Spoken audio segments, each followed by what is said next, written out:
Hey everyone, welcome back to another video, and today we're going to be taking a look at the OJ double durometer wheels.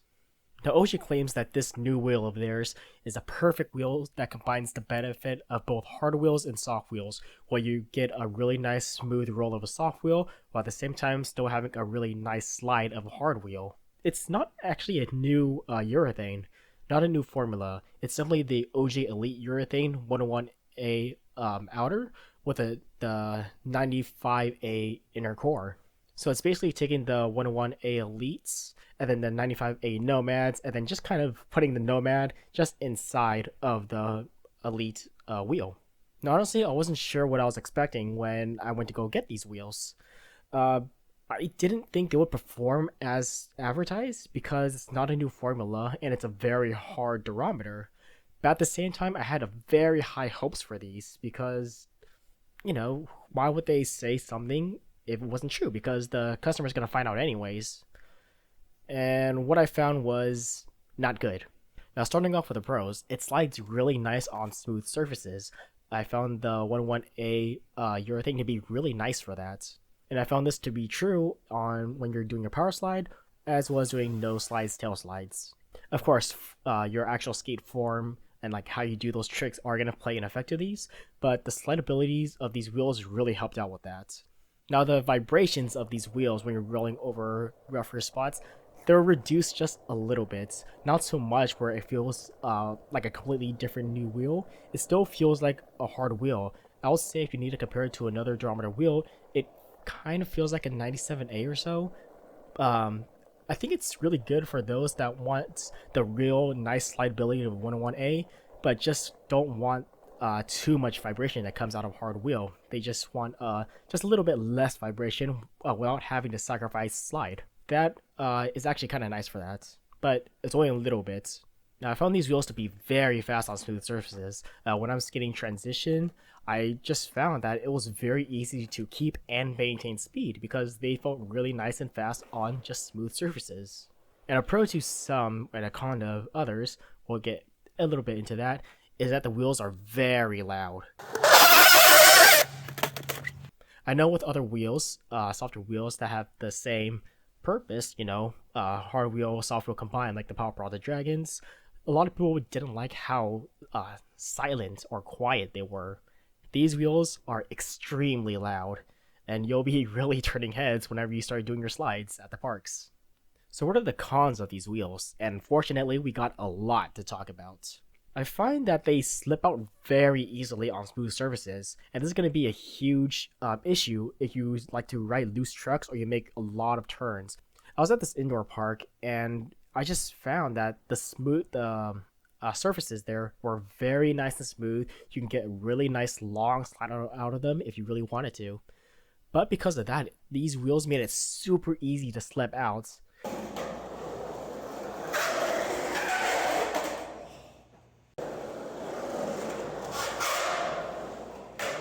And it actually got to the point where I just bought a new set of wheels because I just couldn't deal with how easy it was to slide out. I didn't want to get hurt during this skate trip. It was not very good, to say the least. So if you skate like a lot of very, very smooth surfaces, especially indoor parks, don't bother getting these wheels. They're not good for that. Now the next con is that I just don't find these very fast on rough surfaces. And there's two things for that.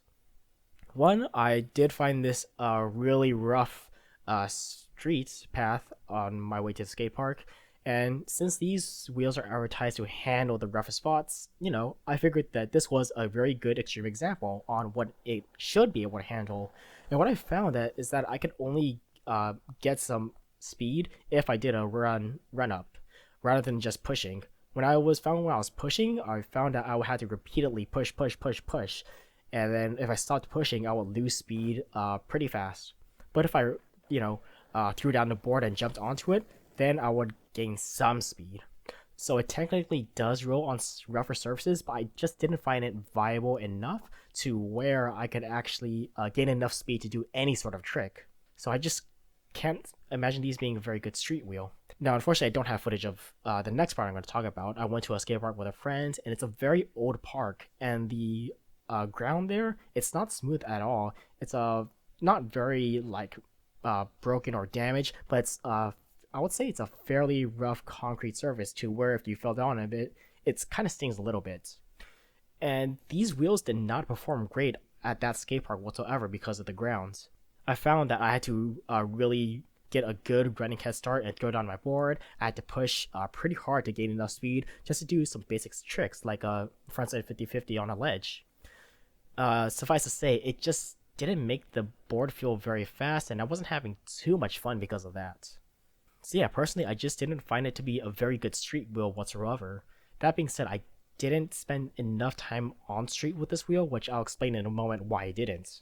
Now coming to the vibration reduction, which I already mentioned in like the pro category, the vibration reduction isn't a lot. Now OJ claims that the 95A inner durometer is supposed to absorb a lot of the vibration to where it makes it a very smooth ride. It doesn't do that whatsoever. It makes the wheel feel like, I would say, like a 97A at best, in terms of just rolling on rough surfaces, but it's not a very good rolling 97A, as I mentioned before, how it's not very fast on like rough surfaces. And you're still going to get a lot of vibration out of it. It's not going to like make it mute, basically.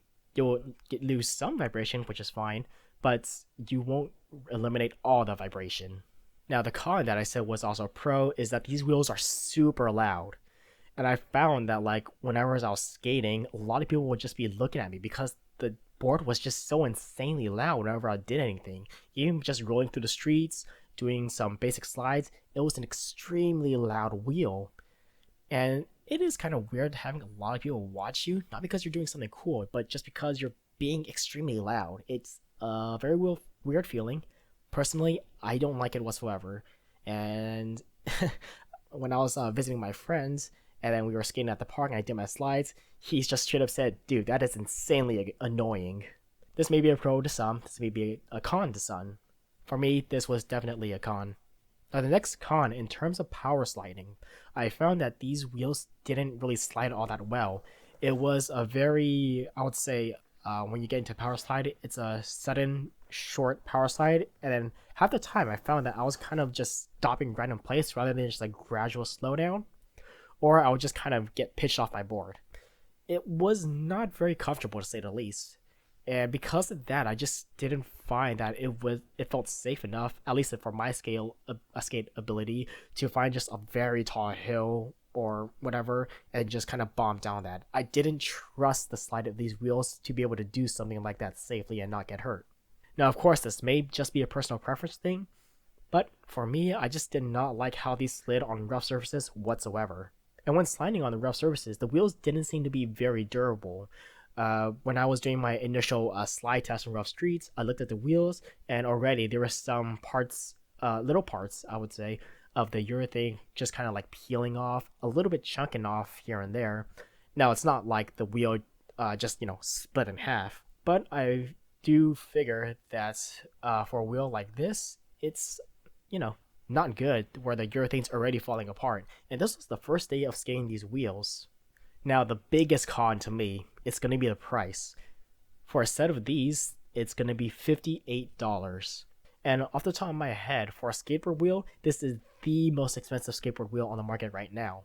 Now, this last con is going to kind of lead into something that's not entirely related to the wheels itself, but here goes. I flat spotted these wheels on the third day of skating them. And this wasn't even on a street area. This was at the skate park. I was just riding my board entering the park, and then the wheel got caught on a pebble or something like that. And then, board stops, I kind of get pitched forward. Whatever. Get the board, start riding. Turns out the wheel had just flat spotted right there. These wheels were barely new.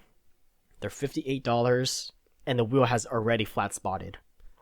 Obviously, I'm not happy. So eventually, I decided to contact NHS Skate Direct's customer support, and for those that don't know, that's the distributor that owns OJ Wheels. And it turns out that OJ Wheels warranty does not cover flat spots. Now, I understand if the wheels have been through a lot, like that maybe they're a few months old and then they flat spot, okay, I understand that. But for a wheel to be flat spotting when it's barely out of the packaging and that doesn't get covered, I think that's just ridiculous. Like, come on. Now, to be fair, the customer rep that I got in contact with is going to be sending me, I would assume, a new set of different wheels. They currently don't have the double durometers in stock right now, and they did give me a discount code in case I want to buy them again. Unfortunately, not happening. And look, I don't blame the customer support or the reps or anything like that. I blame the people who actually wrote the rules. But to have this not covered under the warranty, again, it's just ridiculous. I paid a lot of money for these set of wheels, and for them to have a failure on the third day, it's just not good. So flat spot resistance, I found it's not great, obviously. And then if you flat spot these, you're just kind of out of luck. Maybe, I guess I would assume it depends on the rep that gets assigned your case. Maybe they'll be nice and send you something, but the answer is going to be that they don't cover flat spots, so you're kind of out of luck on that one. So why didn't I spend a lot of time with these wheels? Regular viewers of this channel will know that I spend a lot of time with using skateboard gear before reviewing them. I just found these wheels to be not very fun. They just didn't make skating fun. It just made it feel more of a hassle, especially after I got that flat spot. Now, coming from my perspective, I'm just getting off Power Peralta Dragons and Spitfire from the 497As. Two very, very good wheels. So to get this wheel, that I had extremely high hopes for and I hoped would work really well, I think it just kind of crushed my expectations a lot. And not in a good way, obviously. And I just found the skateboarding to not be fun because of that. I found the performance to be inferior to what I was used to, and I just kind of found that I wasn't having fun skating. And during this time, I just didn't have a lot of time to actually go street skating. I was more so at the parks. Then when I went into the indoor park and started slipping out and all that, I was just, okay, enough. I'm going to go buy a new set of wheels, which I did. I got the Bones X formula, and those pretty much solved every single problem I had with the wheels. And now I really do not want to put these back on because I just know I'm not going to have a good time with them. Now, if you're more interested in like the streets section of all that, I'm sorry I couldn't help you out with that. However, there is another YouTuber called Board Pushing, in which he actually does mostly street on these wheels, including sections where he's doing like downhill bombing. I think that is a much better video to take a look at if you want to see how those wheels perform with that. And he's obviously a much better street skater than I am. Anyone that's been watching this channel for a while would know that I'm mostly transition. So yeah, to sum that all up, I just don't find these wheels to be, up to my expectations, and they just didn't make the board feel any good.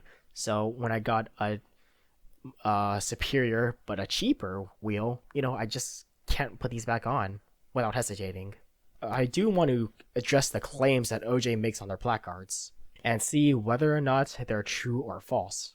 So the first one, it says, ditch the quiver. Double duros combine the benefits of a soft and hard wheel, guaranteed to absorb rugged terrain while providing the speed and slide of a hard urethane wheel. So this is mostly false.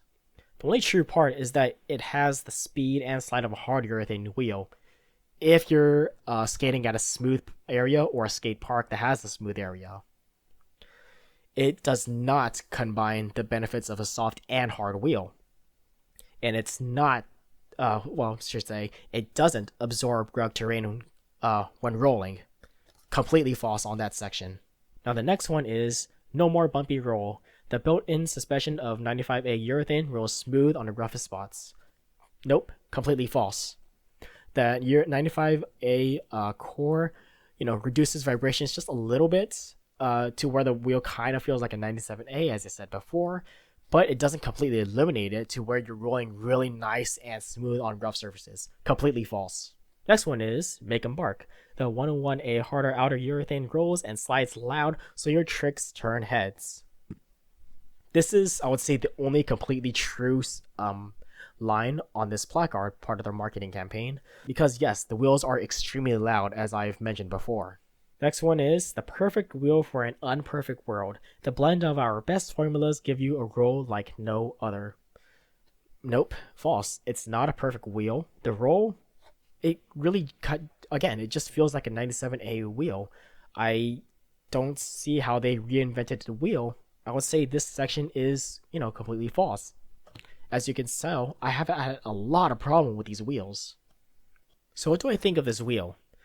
It's really not good for its marketed purpose.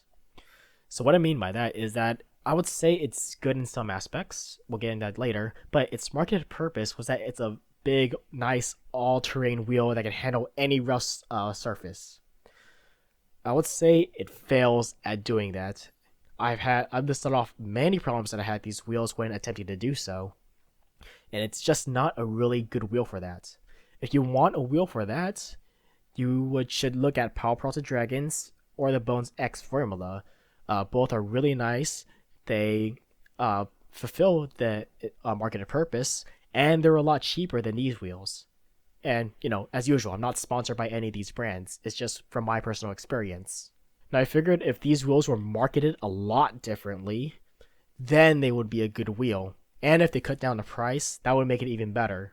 If they marketed this wheel to where it's like, hey, yes, this is still a hard wheel, but we figured out a way to have that nice long slide of a 101A wheel without it being, with it making it less vibrating, where some of that vibration is a little bit soaked up, then I would say it's a decent wheel for that, maybe even good. I think that makes a huge difference to what this wheel is marketed for, because it fails in the marketed purpose.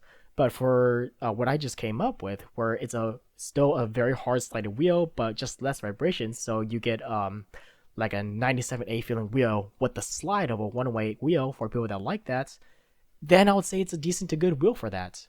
Because a lot of people are hesitant to get into 97A wheels because they don't want to lose the slide of a 99 or a 101A wheel.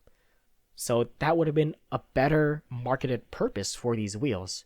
But yeah, as of now, because of its marketed purpose, terrible, not good wheel. So yeah, to sum it up, my disappointment is immeasurable, and my day is ruined. This has been another video. Thanks for watching. If you have any comments or questions or think I missed anything up, just leave them in the comment section below. And as always, I will see you in the next one.